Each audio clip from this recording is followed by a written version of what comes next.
性生活嘅時候，男生嘅陰莖要幾長先至夠使啊？正常嘅健康女性嘅陰道咧，大概係10厘米嘅啫。大部分嘅神經末梢都喺陰道前1/3嘅地方，亦都係女性嘅高敏感區域。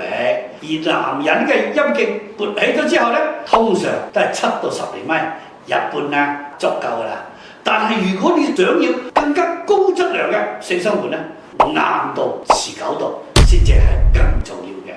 比如講同房嘅時候，換個姿勢就疲咗啦，3分鐘都唔到，咁就好可能陽痿啦。所以經過醫生辨證之後，我哋使用我哋嘅靶向性嘅高濃縮嘅中醫中藥，就能夠補腎強心、壯陽通泌，特別適用於腎陽虧引起嘅陽痿、早泄、女兒不堅、精神萎靡、筋骨疲軟等等症狀。你記住啦。